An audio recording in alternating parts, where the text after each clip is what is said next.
Joining us now for an exclusive conversation is DMK MP and Deputy General Secretary of the party, Kanimuri Karunanidhi. Ma'am, you're campaigning in Tuttikaran, your fortress, I can say. So, can you talk to us about your connection with Tuttikaran, ma'am? I want to start from that question since we are here in Tuttikaran. I'm second-time MP from Thoothukudi, and once you are elected from that place and you're working with the people, you feel that you belong there and they are your people and you take care of them, and there's similar reciprocation, so you feel very rooted here. Also, this time the DMK alliance is a very big alliance. More than 25 parties, they are part of the DMK alliance now. So is this a sign of worry or a strength? Because some say that the DMK is not confident of a victory and that is why they brought many parties into the alliance. And some say this is a strength. What is it in your view? Why would anybody want to join an alliance? Only because they have the confidence and they believe that this is the winning alliance. That is when people leave whatever alliance they have been and they come and join us. So obviously it just shows a strength. Talking about the alliance front, I want to ask you, did you see the confusion between the DMK and the Congress coming earlier, ma'am? No, I don't think there's any confusion between the Congress or any of our allies in the DMK, because see, we're all political parties and we would want to have an opportunity to contest in more seats in any possible election. And this time the DMK also has taken 10 seats or more than 10 seats less than what we've contested before. So there was some issues with a lot of allies because they had to take a less number of seats like the DMK, or their expectations were more, and we could not, help them realize that. So there were issues which are very. It's not an ideological issue. It is just some electoral, bargaining. I think that has got resolved, and people are working together in the, constituencies in the field. Some say that you played a very crucial role in troubleshooting the confusions between the DMK and the Congress when it was happening earlier. You met Mr. Rahul Gandhi in Delhi. No, my party leader has always asked me to, deal with the issues in Delhi, and that's how I came to,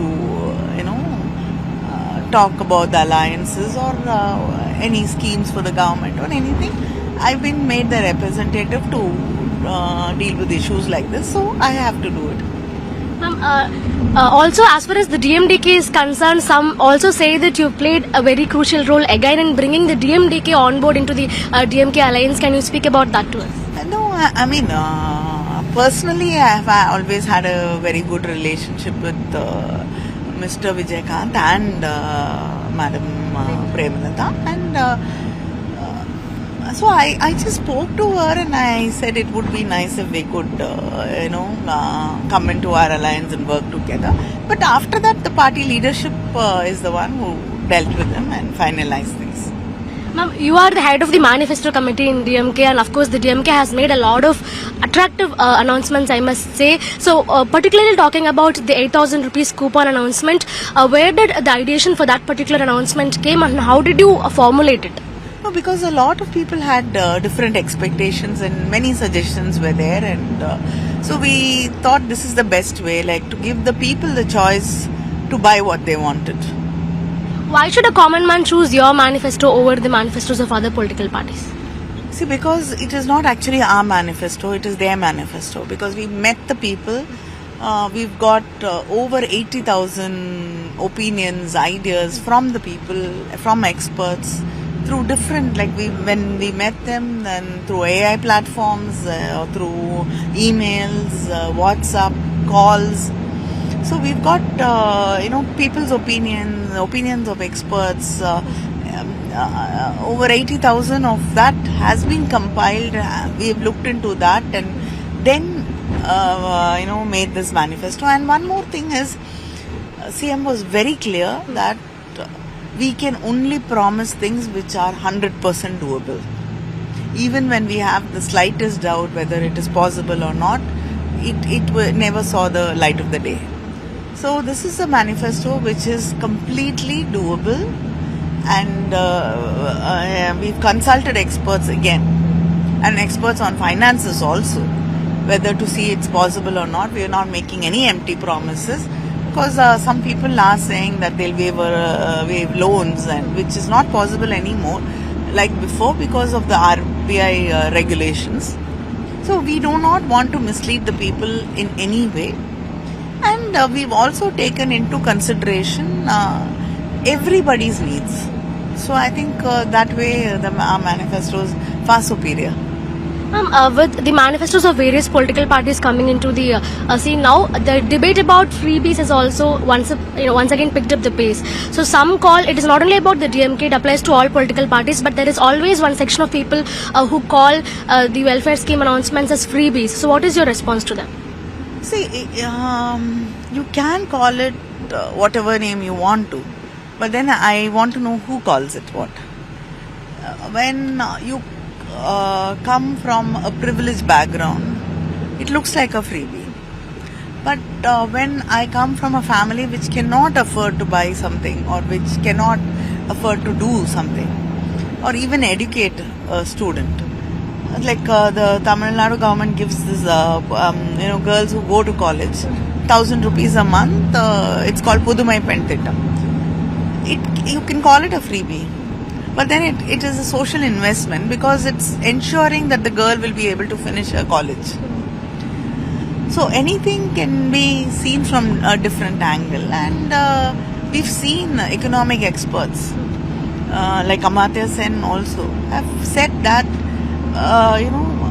it becomes a social investment when a person can never afford to. If a family which cannot afford to buy a TV invest in that, then you're taking away a lot from the entire family's income to be. But for them it is a need which like everybody has it. But when we support them to get that, then they can use their income in a way which they would think would benefit the future of their families.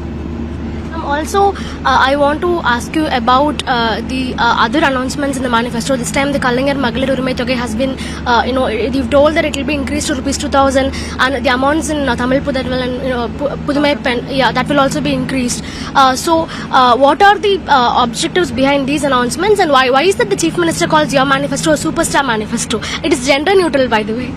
Yes, I'm very happy that he's calling it by a gender neutral name, and see, of course the needs are more. This 2,000 rupees, when this 1,000 rupees women empowerment scheme, we see a lot of support from the women, and we also see that it's actually becoming a very important economic act. It's becoming into an economic activity for them, because that 1,000 rupees is the first time they are getting something which is their own. They realize that what power and economic independence can give. And many of these women who are using this 1,000 rupees to invest into something, to save it up and use it for themselves, or for education, to develop something, their own interests, that actually is a social investment for women's development and empowerment. So I think that is why the Chief Minister has decided to double it. Because a woman in Teni when she was sharing her experience with the Chief Minister in a program, she said that she bought a few goats with this 1,000 rupees he gave. And today she has so many, and she's doing quite well. So I think stories like this has made him, realize that it's actually a social investment, and that it should be doubled. Is it a two-cornered fight or a three-cornered fight, according to you? It is a two-cornered fight. And why do you call this a battle between Tamil Nadu and Delhi, and not between the DMK alliance and the ND alliance? Because in Mr. Edapadi's Palanisami's speech itself, he says only when you have a double engine sarkar, or if you have a good relationship with the center, that is the BJP government, only then schemes will come to Tamil Nadu. I mean, how can you hold it, it's like holding ransom on something and saying, unless you're either with us or against us. And if you're against us, we will not do anything for the state, is very unfair. So obviously it is Tamil Nadu versus something else. It's not a political party versus something else. You think the BJP's dominance is more in the NDA than the ADMK's dominance? Definitely. I mean, if you can remove Periyar's picture from a program, because the BJP leaders will be there, then what say does Mr. Edappadi Palaniswamy or the AIADMK ideology have there? They no more have an ideology. No, it does. Obviously, it looks like it's just lost itself. Ma'am, since you've called this a two-cornered fight, are you not considering TVK as a competitor at all? See, I'm sure you've also travelled across the state. Do you see them in the field? I only see ADMK. I see the opposition parties in the ADMK alliance. In the field, I don't see TVK at all. But they say crowds gather for us. That is for one person, not for the others. When it is an assembly election or any election, I think the candidate matters, the people matter, people around you matter, the entire political party matters. He's a huge hero. We cannot deny that, and people will gather to see him. But that will not convert into votes and seats. No, I cannot say for sure. I mean, it might convert, but we have to see it after elections only. Ma'am, I want to talk to you about the parliament session that is going to happen from 16th, 3 days, a special parliament session. So word is that, there is going to be an amendment to the Women's Reservation Act. First of all, do you question the timing that, it's peak election season here in Tamil Nadu and West Bengal? No, definitely. The opposition party leaders have all written to the government saying that have the parliament session after election. So I really don't understand what is the hurry. You waited. When you passed the bill, you could have brought this. You could have now suddenly. What is the hurry in bringing an amendment to it and saying we will do it now? And they have not called the opposition leaders. They have not taken their opinions into consideration. We don't know what the bill is about as yet. And what is this hurry? What is this pressing need and urgency? Also, do you think this is an attempt to bring in the delimitation implementation a bit? Because this is going to be attached the Women's Reservation Bill. What DMK says is, you bring a reservation, 33% reservation for women with the numbers which are there today. What is stopping them? I don't understand. Why do you have to increase the number and then bring it? Okay, fine. If you're bringing that, why do you have... We want to know how the delimitation is going to be. We want an understanding. There's no clarity about that at all. But they say that the southern states will not... Saying that... see, your word is not might be a last word for Mr. Edappadi Palaniswamy, but not for all of us. We want an explanation. We want to know how. Like a return assurance. We want to know how you're going to do it so that we can feel assured. You cannot say that you won't get affected, and you can't expect us to believe that without an explanation on. We want to know what method you're going to use for the delimitation. Some critics of the BJP say that the BJP wants to do it before 2029 election so that the exercise will turn out to be advantageous towards their side. See, they are obviously doing it only for electoral purposes. It's not for the general good. And this hurry and urgency is making it more suspect. I'm also talking about the BJP. They claim that they have seen tremendous growth in Tamil Nadu in the last 4 years. And this time they're very sure that they'll be able to get a good representation in the assembly because of the growth that they feel they've got. Do you think the BJP has grown in Tamil Nadu in the last 4-5 years? I don't know how many parliamentary seats did they win. What growth are we talking about? Final question, ma'am. Do you have any plans to come back to the state politics anytime soon, ma'am? Of course, you're working with the people here, but I mean, the state assembly. No, I mean, I'm campaigning in this election. I'm not contesting in this election. So, soon is not a question anymore. But many people wanted you to. Many of them gave. Many people, yes, they did. But I think the party decision is the supreme decision. Thank you, ma'am. Thank you for talking to us.